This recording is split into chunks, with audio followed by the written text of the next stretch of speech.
Well, hello, this is Karin Zoe Lee, and you're listening to Lotus Moon Productions. Welcome to the Wrastlin Wrantz project. Whatever the promotion, we're here to learn and discuss. So sit back, relax, and enjoy the next 45 minutes of wrestling discussion with your host, Shugo Hanasaki. Welcome back to the Wrastlin Wrantz project. Unfortunately, James can't join us today, but I'm full of energy and enough for the two of us with what happened last night on AEW Dynamite. And you bet your ass we're going to talk about the shocking reveals and the aftermath of the AEW Championship. We're also going to toss in NXT WarGames Predictions near the end of the show. But that brings me to my guest of the hour. He's the man that runs LivYourGimmick Wrestling Podcast. So without further ado, please help me welcome Jason Hummel. How's it going today? Good, man. How you doing, Shugo? What's up? I'm doing pretty good. I'm just excited. I'm on a buzz. Last night with AEW, the pop. I haven't received a pop like that in a while. I was super excited. I totally marked out like the nerd I am. But I mean, before we dive into everything that we're just giving hints to, tell me how LivYourGimmick Wrestling Podcast came to be, because I was on it there, a month ago or so? Yeah. So LivYourGimmick is the Twitter handle. So it's at LivYourGimmick. The podcast is called the Gimmick Minute Wrestling Podcast. Basically, the way it started was a couple friends of mine, started doing this media company. They called it Media Junkie, and basically their idea is to have all different aspects of media covered, whether it be TV, movies, comic books, video games, the whole nine yards, right? We all play video games together, so that's kind of where the origins came from. So we already had a podcast that we did before called Fanboy Fight Club. So that I host that one as well, and we basically in that one it's just kind of like nerds arguing over our opinions, basically, right? So we'll take a topic, whether it be like 90s action movies or something like that, and each one of us will have our own category, and then we'll basically argue over that in a couple of rounds, and we have winners and losers, stuff like that. So it's a lot of fun. So we were doing that. We kind of started with that, but they wanted more things, so they asked about wrestling. I was like, I can do something in wrestling. So all of a sudden, I tossed around doing like a YouTube show or something like that, like a quick little thing, and that's where the Gimmick Minute thing came through, because it's supposed to be just like a quick 5-minute YouTube show. But then I was like, I don't really want to do that. I don't really want to be on camera. So then the idea of the podcast came up, and then I was like, you know what? I got a buddy that would want to do it. One of the other friends of mine that's in Media Junkie that's also on Fanboy Fight Club, Michael, he also wanted to be on it. So I was like, you know what? I'll just take the two of them, and we'll just do like a little podcast. And it's kind of evolved a little bit over time. We've been going a little over a year now. I started right after WrestleMania in 2019, and it was just me by myself for the first episode. And then I added Michael, then I added Kevin, and then it just kind of got the show on the road, and we've been going strong ever since then. Wow, that sounds a lot of fun. I mean, especially 90s action movies. They're the best, man. Yeah, there's a lot of different categories. What's great about Fanboy Fight Club is it's a non-topical show, so you can literally listen to it all the time. So it's just one of those it's a little bit different, but yeah, it's a lot of fun. It takes a lot of work though, because you have to research your topics and put a lot of thought and effort into it. And not only that, you have to kind of come up with things on the fly to bash your opponent's topics and things like that. So we have a lot of fun with it. It's stressful though. It sounds like I need to dive into that, because I think I'd have a lot of fun. Yeah, definitely. Check it out. So as listeners know, if you're new to the podcast, we love learning the origins of how people became a wrestling fan, and we want to continue that great tradition here at Lotus Moon Productions. So could you tell us how you became a wrestling fan, what got you hooked, any potential favorite wrestlers from the past or present, and how old were you when this craziness began? So, I was born in 83, so I was probably 3 years old, 86-ish, somewhere in that range. My dad actually was a wrestling fan. He's the one who got me into it. He got me hooked on Hulkamania, basically. I was a big Hulk Hogan fan growing up, and one of my first memories was I was actually asleep, and he came and woke me up to bring me down to watch the Hogan-Andre match at WrestleMania 3. So I didn't see any other match on the card at 7:30 or something like that. But then he came and got me, and I ended up watching that match with him. And I remember my aunts were babysitting me, and to keep me quiet, they pulled a TV in the bedroom, and I watched Saturday night's main event when the double referee, the Hebner switch or whatever. Happened, and I was just hooked, man. From there on, like, it was like I was addicted. I had all the Hulkamania merchandise. I had like the workout kit. I had video games. I had board games. I literally had everything. I had the replica titles. My uncle took me to a show when I was younger at the Richfield Coliseum. I live in a town south of Cleveland, Ohio. So back in the day, that's where the Cleveland Cavaliers played, was at the Richfield Coliseum. And I went to a show there when I was younger, and since then it just stuck with me, and I've carried it along from to adulthood. There's been times where I questioned it, but there's always been at least one or two guys that have like kept me watching, kept me along. So when I was younger, it was obviously Hulk Hogan, and I was also kind of in awe of the Undertaker, and then of course I kind of moved into being a Bret Hart, Shawn Michaels fan, and then Diesel and those guys. And then, in the Attitude Era, of course, you had, Rock, Stone Cold, and Mick Foley, guys like that. And then moving forward into, I started, because Hogan was on WCW, I actually started watching WCW and became a big NWO fan because I loved like Nash, Hall, and those guys.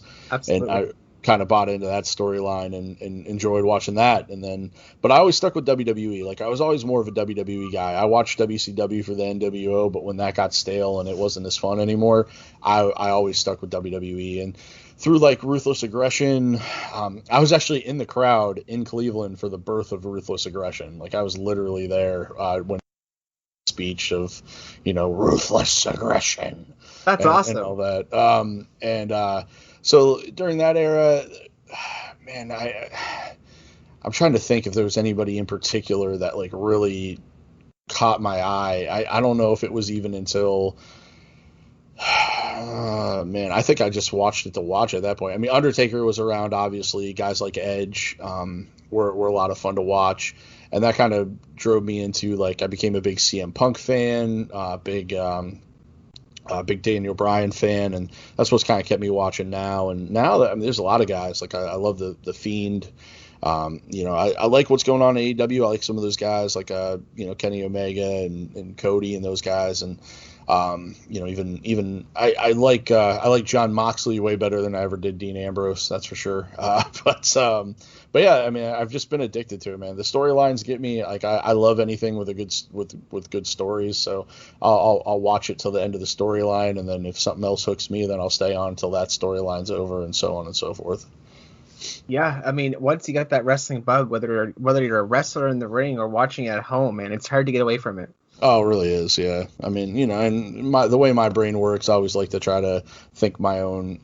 I try to get away from it more, or at least I'll think about like what I think should happen or what I want to happen. But you kind of get that fantasy booker mentality.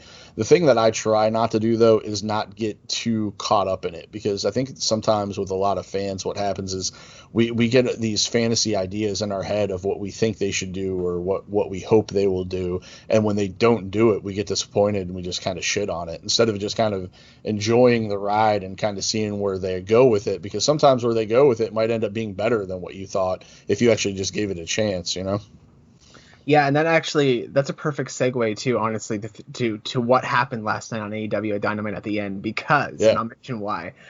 Over the last few weeks, over the last couple of months, I'm sure you've heard the rumors about, that possible New Japan door opening with AEW. Mm-hmm.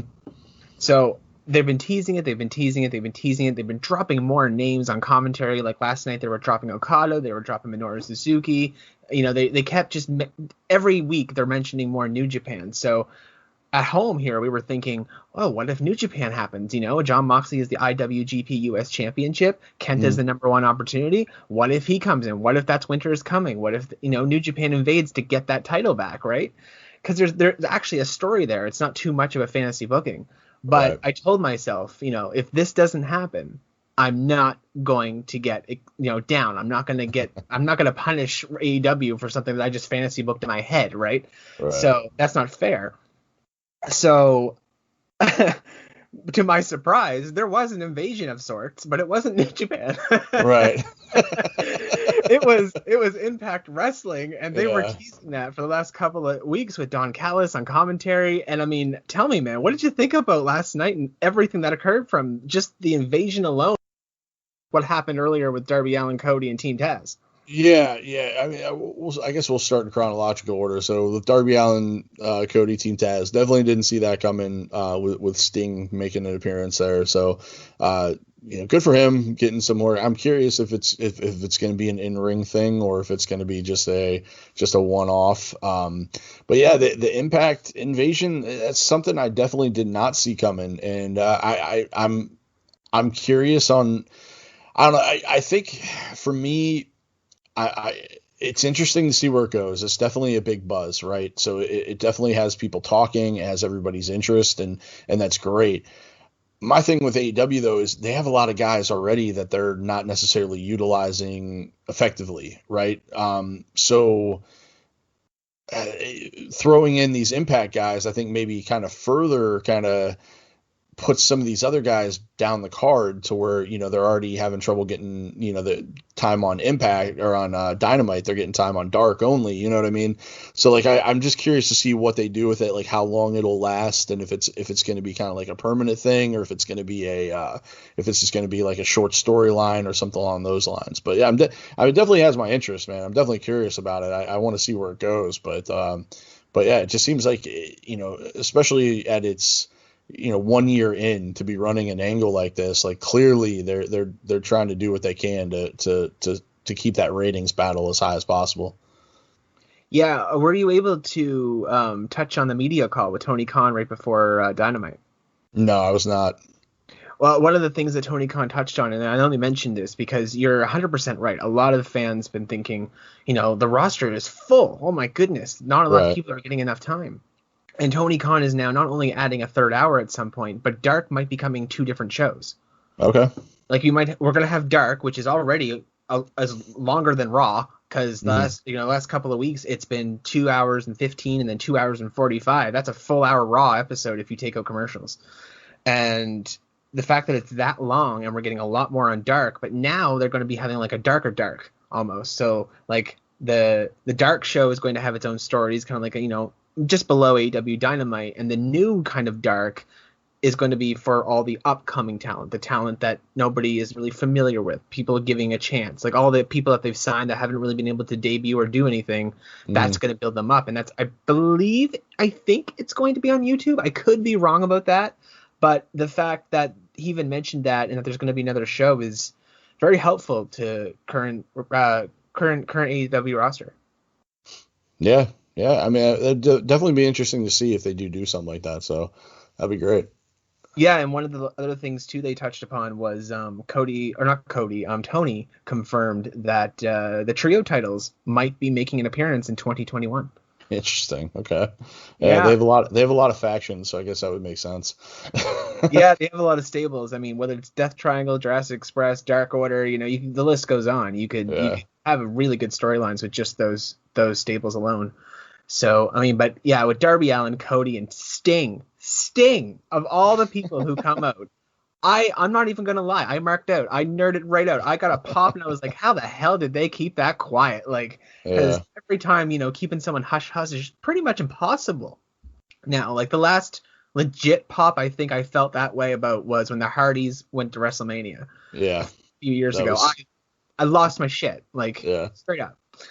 Because, I mean, I've always been a Jeff Hardy fan since I was a child, and just when Jeff left back in 2009 with the CM Punk feud, which was great, by the way, I figured that was probably going to be the end. I mean, he might end up showing up maybe in WWE, but I wasn't sure. And then all of a sudden, all the stuff happened with TNA Impact back then, and, you weren't really sure what was happening with Jeff Hardy. So, yeah, when he came back to WrestleMania that year, I lost my shit. So that same feeling that I got happened again last night, and I was just like, holy crap. Now again, I don't know if he can wrestle just like you. I mean, I know it's a multi-year deal. I don't know what they're going to plan to do with him. I mean, maybe he's been doing DDP yoga and maybe he's in more shape now than he is. I don't know, maybe he's doing the Kenny Omega thing with the cupping and on the back. I have no idea what sort of things they have in store for him, but working with Darby Allin. Darby Allin feels like almost like he's borderline. He's going to be a like giving the rub to Darby Allin like this is going to be amazing. Oh yeah, without a doubt.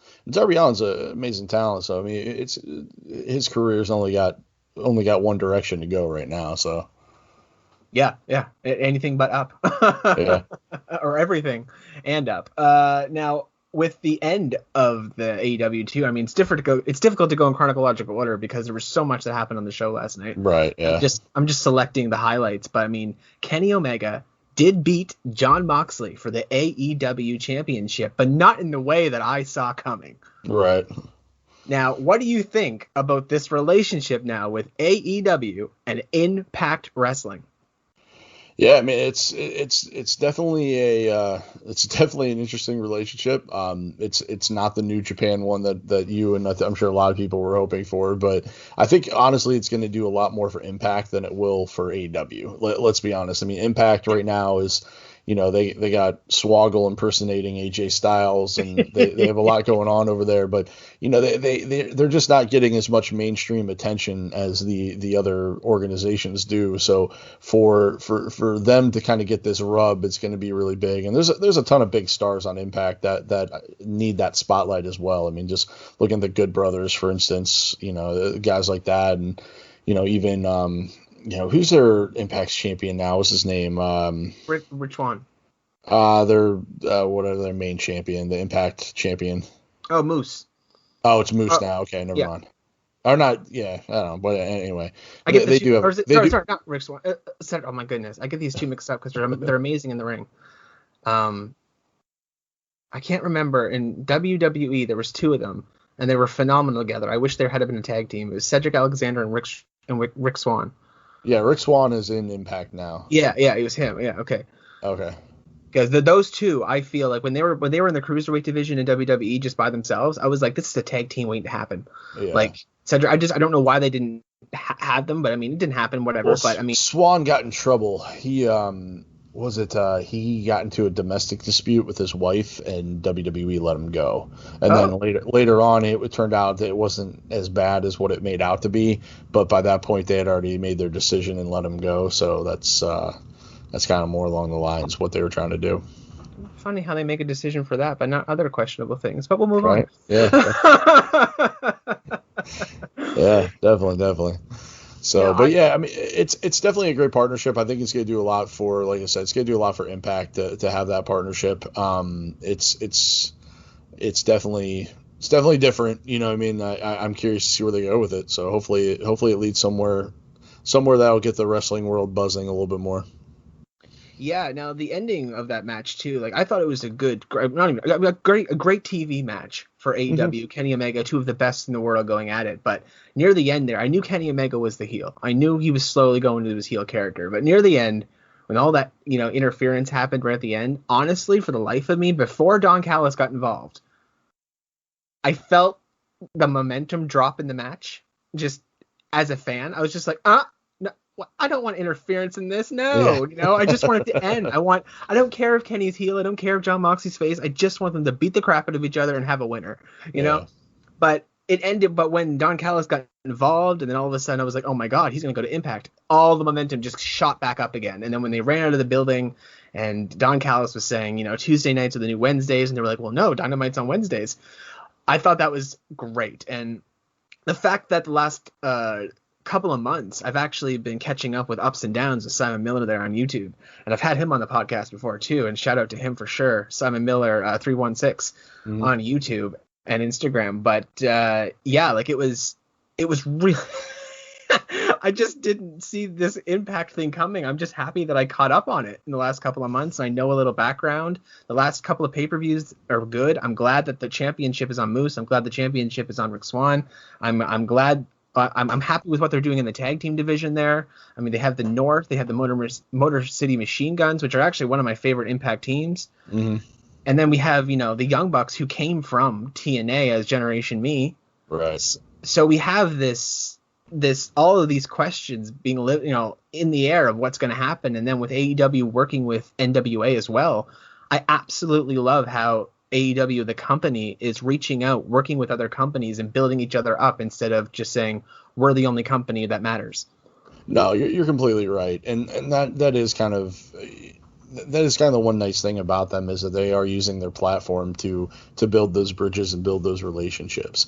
I can see why WWE doesn't though, just because their TV product is so structured that I think trying to do stuff like that would be hard with them. And plus, as I said with AEW, I mean, WWE has such a loaded and stacked roster between all of their brands, and involving other companies basically just takes TV time away from guys that they have that are desperately trying to fight for it anyway. So I understand kind of the idea behind that and why they don't, but I think I think anytime that you have wrestling promotions in the position to help other wrestling promotions is good. And they've done it they did in the past with like ECW, but it was more of a kind of behind the scenes sort of thing, until they kind of led that little invasion angle. But yeah, I mean, time will tell whether it's a good thing or a bad thing. I guess it's going to be interesting to see.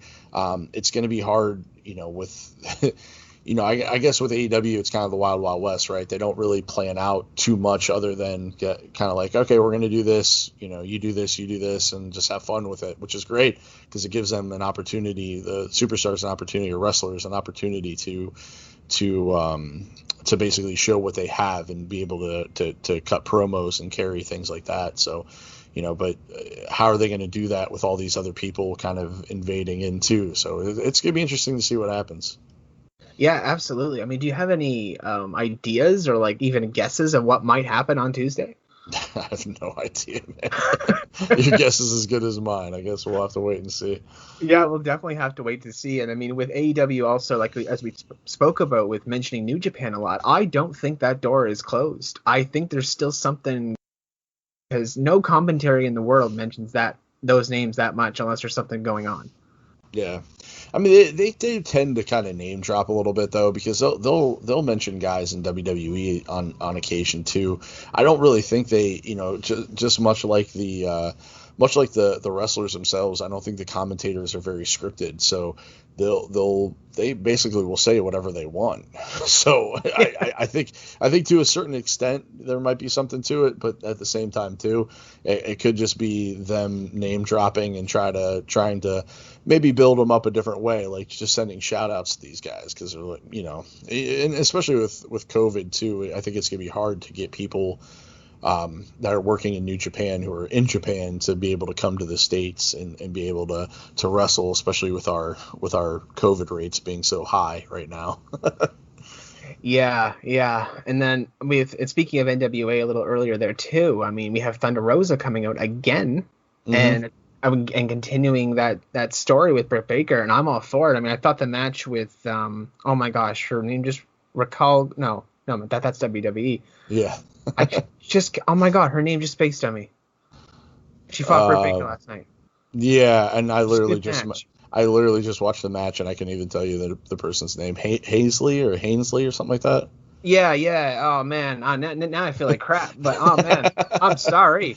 But, it was actually a pretty decent match, and honestly, outside of Thunder Rosa, who's not really technically a part of the AEW women's division, and outside of Shida, the women's division and Britt Baker has not always been the best, but they've been able to put together some decent matches the last few weeks. Thunder Rosa definitely helps, and some of the girls that they're kind of giving these tryout matches to seem like they're doing a pretty good job. And I honestly thought last week with Shida, Anna Jay actually had a really good match with her, so that was kind of surprising, because I remember watching their first match and was not very impressed at all. So. Yeah, I'm actually liking the build with Anna Jay. Like, I'm not sure if you watch BTE or not, or Dark, but they the Dark Order has been really scared of Anna. So, like, at certain times, she's like super strong backstage, and she'll throw some of them across the room, which is absolutely hilarious. Like, she's just this badass woman. So I love the personality change that they're doing with Anna. Yeah, definitely.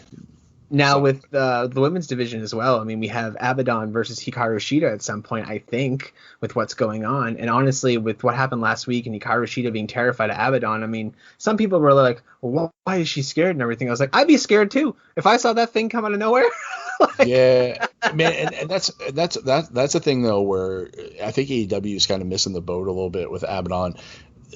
They really need to amp up the creepiness with her, like her entrance music and the presentation of her entrance with all the lights on and with the music just being some kind of generic rock music. It just does not do her justice. They need like a darker entrance with a more like kind of creepy soundtrack behind it, kind of add in some like smoke and some lights and things like that to try to like really amp that up, because they have a very interesting character with her. And I've only seen her in one match. I don't really catch Dark that often because I really literally have zero time, but I really think that they're kind of missing an opportunity to kind of create more of a presentation with her, not to say like Undertaker-esque, but you know what I mean? Like some sort of like almost like a Demon Finn type entrance, you know what I mean? With just the presentation value. I think that would really add to that character a whole lot. But hopefully in time they'll kind of get that, because I think it kind of waters her down a little bit, if I'm being honest with you. But she's definitely unique. I've never seen a character quite like her, let alone a female character like her. So more power to her, because she definitely stands out. She's definitely a lot different, and I think it presents an interesting challenger for Shida, who's definitely that kind of white meat babyface, kind of putting her up against a scarier, scary like monster type opponent is it's an interesting way to go. It's very old school wrestling, or old school wrestling, if you will. All about that wrestling. Yep. Now, honestly, and I might be in the small minority about this, I really, really probably am, but I wouldn't mind if Abaddon beat Hikaru Shida. And before anybody listening freaks out, the reason why I say this is because she is terrifying. She comes off as a terrifying individual, and I completely agree that she needs more of that entrance, the darker feel, that demon, that almost like maybe even Su Yung over an Impact in a sense, Mm-hmm. But if Abaddon beat Hikaru Shida, and how terrifying she is, essentially she'd be holding that title hostage, because nobody would want to come near her. Right. So you would so you'd be able to build up the women's division, because you'd be having all of these women trying to go after Abaddon, and essentially all of the women could agree that I don't want to have this title shot against her, or I don't know about this, So we'd kind of start seeing some of the best women, who are the brave women, of the bunch, who step forward, who face Abaddon. And you could actually build a little bit of a women's division with that for a couple of months. Oh, yeah, definitely, without a doubt. And I think part of that, though, too, is with the AEW women's division, is I think they do need a heel or a monster or something like that to carry the title. I think they were onto something when Nyla Rose had it, because you kind of had that same aspect, but they only kept it on her for a short amount of time, and then she lost it to Shida. So, I think it would be, I think that could do wonders for their division to have either like a heel champion or a scary champion or monster or something like that does build up people and give them the spotlight, because then you can put her against literally anybody.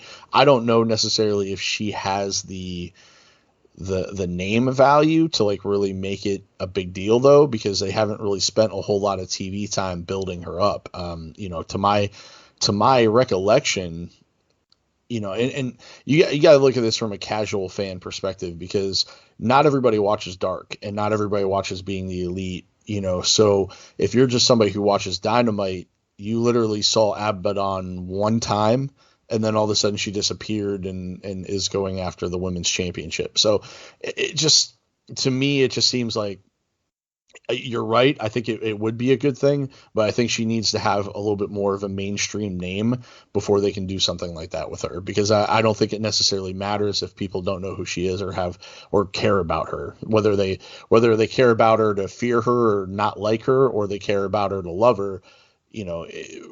Only having one televised match doesn't give you that time to like to get to know the character enough to like really root for her one way or the other. Yeah, I agree. I mean, maybe we could have like this feud could go on even for 2-3 months. Hikaru Shida could beat her, or something happens in the match that is just. I mean, maybe Abaddon gets herself disqualified because she's absolutely insane. I don't know. Yeah. So, and then they never just know. continue on. Yeah, I totally see what you mean, and it's a shame that I think about half the AEW Dynamite audience watches Dark. Yeah, I mean it's probably accurate. Yeah, it's like roughly on YouTube. I think it's like anywhere before 400, 500,000 views every week, which in the ratings give you anywhere between 700, 900,000. I mean, people are wondering if they're going to cross a million last. You know what? While we're on the podcast right now, I'm just going to break that fourth wall and look. Because I am curious. I need to know what happened last night with everything. Because with Sting coming out and that pop, I was just imagining last night, oh my god, it's the 90s again. People are calling up their friends going, you need to switch the channel, don't watch NXT right now. Come see friggin' Sting come on. And and I mean, I love NXT too. I'm watching WarGames this weekend, right? So I mean, and I've caught up on everything that happened on NXT last night as well, but I don't think the ratings are out yet, so that's fine. So what do you think about the analytics and the ratings and everything? I know some people love talking about it. I know some people just don't care about it. So it is something, right? But I think really it's less important now because just the way things go, right? So there's so many different ways to consume content now. You have YouTube, you have, a lot of people have these like free streaming services and stuff like that. Like for me, I DVR the show, but if you don't watch the show within, I want to say 48 hours of when you record it, then it's not counted as a rating. Or, if you, like sometimes I watch it on, like I have this, I found this website that posts the shows, and I'll watch it on the website because I'm playing a video game or something like that on my TV. So I'm watching it on my tablet or, something along those lines. Or like, I work for AT&T, and we launched our AT&T TV, which is a premium streaming service basically, right? So it's a cable service, but streaming. None of that counts towards ratings. So it's harder now to like really gauge it, really judge it, just because a lot of people see it and a lot of people consume it differently. Like my daughter, she likes wrestling, but she doesn't watch the product all that often. She watches everything on Snapchat or watches it on YouTube. She'll watch clips and different things like that, and she'll know what's going on, but she's not actually sitting down and watching the show traditionally, but she'll sit down and watch a pay-per-view with me or something like that, but it's just so different now. It's not like it was in the 90s or even before that. So where like literally the ratings were what the ratings were, because back then the only way you could watch it is if you had your VCR set up to record it or tape it or something like that. And most people didn't do that, even if they knew how to do it. It was just more of a, if I miss it, I miss it. But there were certain times where you're like, I got to tune into this, right? So you don't really have that anymore because you can watch it later. If you can't get to it that day, like, I got it recorded, I'll watch it tomorrow or the next day or whenever I have time. So, and you might even fast forward and watch a couple of matches, but not watch the whole thing, So it is what it is. It's definitely something to talk about. It definitely kind of gets a buzz going. But I think if you like kind of take it frame by frame, both shows I think are usually really good, for the most part. That's kind of one of the things we've been doing on our podcast over the past couple of weeks. And when we come back from our hiatus, it's kind of where we focus on. It's just talking about the Wednesday night shows. So like Kevin will talk about AEW, Mike will talk about NXT, and we'll actually go, segment by segment and just kind of look at what Bleacher Report or CBS graded the segments, what we thought the segment grades would be, and they try and convince me which segment was better, basically, what show was better, and we kind of talk about it from that perspective. But it's hard with the ratings because there's so many different ways that you can watch it. It's a good point on the ratings too. I didn't even think about that. Like a complete younger generation is getting wrestling through things like Snapchat, things like TikTok, things like GIFs. Mm-hmm. They're just seeing certain things and being caught up, or even going on YouTube and just catching up on the clips there and not even watching the weekly TV show. Right. Yeah, exactly. So I mean, it's and you got to take into account because they might lose a little they're still getting their advertising revenue through the TV channels too, but then look at all this advertising they're getting from YouTube as well, because you get those YouTube clips that are a little bit longer, and you get all that ad revenue from there as well. So the industry is different now, and it's not just the wrestling industry. I mean, it's a lot of things. Like when you look at football, or basketball, things like that, like a lot of people kind of do the same thing. They might not watch an entire game, but they'll catch all the clips and catch all the highlights on various social media aspects, or they'll keep up with it through the day, through stat tracking, through fantasy and things like that. So it's just a different world we live in now. I mean, everything is so digital and it's so on your fingertip, like you have access to everything at your fingertips, like right away all the time. So it's just a different animal. Yeah. Now, I'm curious, with about 10 or so minutes left of the podcast, I was wondering, what did you think of the Undertaker retirement segment on Survivor Series? A lot of people were a little critical of it, and I thought we talked about it actually on this week's show. We haven't got a chance to post it yet, but because we had some audio issues recording. But basically, my take of it was that was the character of the Undertaker saying goodbye. That was it wasn't Mark Calloway. Mark Calloway's been going on, the Broken Skull podcast and all these different places and stuff like that. It's different now, right? So that was the character of the Undertaker saying goodbye. Not breaking kayfabe, just saying goodbye. The part of it that I thought was weird, though, was why have all of his friends come out to the ring and be introduced and then be gone when he actually came out? Like, I thought that part of it was a little weird and a little unnecessary. Like, it was cool seeing some of those guys, but at the same time, like, why wouldn't they still be, like, at least surrounding the ring or at ringside area? But like when the video clip played and it came back to just Vince and it was just him, it was just weird to me. I don't know, but I think what happened, I got my hopes up a little too much, and not because of a potential match in the future. I mean, I was thinking, maybe does one more match happen with the Taker? I have no idea. I gotcha. But that wasn't the hope thing that I got my hopes up for. What it was when he came out, when he had the coils, the electric, the playing his music, I thought that was cool. I thought that was sweet. I thought that was unique.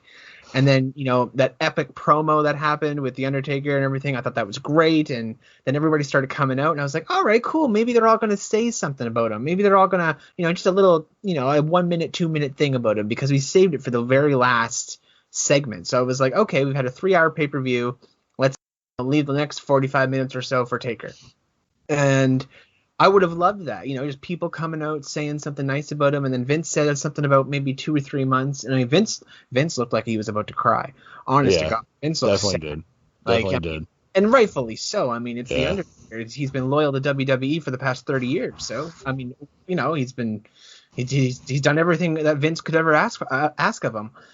But then when the Undertaker came out and said 2 minutes or so of a promo, I like what you said there about that was the Undertaker. That wasn't Mark Calloway saying goodbye. That was the Undertaker.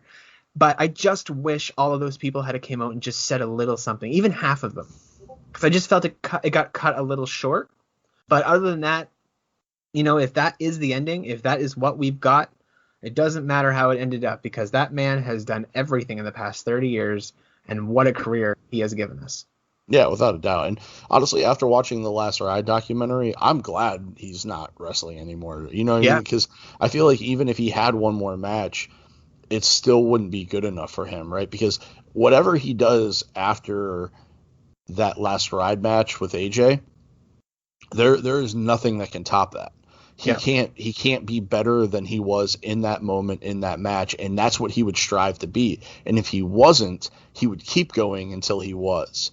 And so to me, I'm glad. Like, let the guy ride off. I mean, he's been doing this. Yeah, he's been with WWE for 30 years, but he was with WCW still and wrestling in the independents, like in Texas, for like 5 or 6 years before he got to WWE. So you're talking, this guy's been in the business almost 40 years.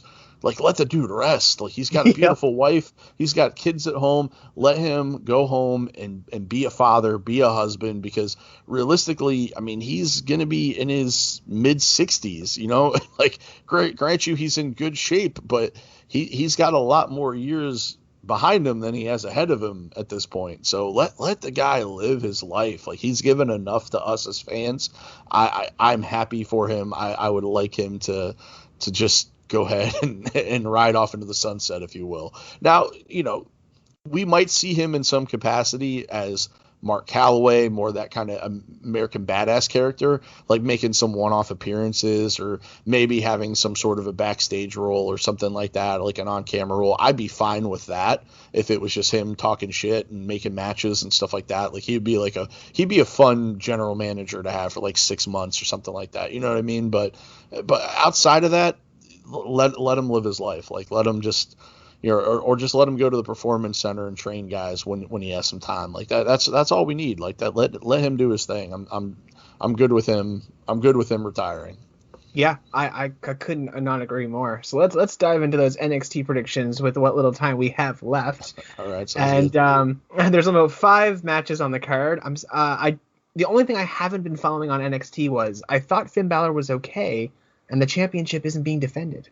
Yeah, I think he's back to where he can be on TV, but I don't think he's quite ready for physicality. I think they're giving him one more, so he'll probably have something leading up to the next match. And with WarGames, you don't really need him because that's a good point. You're going to have 2 WarGames matches on the card, so having a championship match just thrown together last minute, I think would be kind of overkill. So I think it's a smart decision in a way. I think he'll still be a part of the show in some capacity, but he might even have an impromptu promo that leads to some physicality. But, but yeah, I don't think he necessarily needs to have a match. I mean, it's 2 WarGames matches. They're going to be great. Exactly. Yeah, without doubt. So we'll start off with the WarGames male, and All that's right. the Undisputed Era versus Pat McAfee, Pete Dunne, Danny Burch, and Oney Lorcan. Who do you got? Man, I'm going Undisputed Era. I don't think they can. Like, I know McAfee's group got put together, but I still don't. Even though I think Undisputed Era is probably not long for NXT, I feel like this is kind of a good send off for them. And the McAfee's group doesn't have the history that Undisputed Era has, so. I want that to happen, and I do want Undisputed Era to win, but I think this is when Undisputed Era loses, because they've won the last 2 WarGames matches. Yeah. And I think this might be where the streak ends, if you can even call it a streak. But yeah, Pat McAfee has surprised me with some of his moves in the ring, and I know he's going to do something absolutely crazy in that cage on some level. And then we got Pete Dunne, got Danny Burch, Oney Lorcan. I'll tell you right now, I am a huge Pete Dunne mark. I love Pete Dunne. I want to see him do huge things in wrestling. Yeah. So I mean, I'm okay with them losing the match, them winning the match because of Pete Dunne, but I still think it's gonna be Undisputed Era. I think you and I are in agreement that Pete Dunne's going to need some more gold in the future soon. Without a doubt. All right. How about the WarGames female? We have Shotzi Blackheart, Ember Moon, Rhea Ripley, and Io Shirai now versus Candice LeRae, Dakota Kai, Raquel Gonzalez, and Toni Storm. Man, I think it's going to go to more the heel group because I feel like they have kind of like last year when Ripley was kind of on the rise. They used that as a way to propel her. I feel like this match is going to propel somebody like Dakota Kai or somebody like Toni Storm in a way to kind of pull them up. I don't know. It'd be interesting to see. It's hard to bet against the team that has the women's champion on it. Which also no women's championship being defended at this pay-per-view either. So really, if they're not defending the tag team championships aren't defended either. So there's no championships being defended at this WarGames pay-per-view. So that's interesting. Except for one type. Oh, the cruiserweight? North American. Oh, North American. Okay, I forgot about the North American. Yeah. It's cool. It's in that triple threat. It's in that triple threat match. My fault. Okay, cool. But yeah, I'll give it to Dakota, Raquel, and Toni, and Candice. Yeah, I'm actually agreeing with you there on Candice LeRae, Dakota Kai, Raquel Gonzalez, Toni Storm. I have a feeling that we're going to see Toni Storm versus Io Shirai at some point. Yeah, definitely.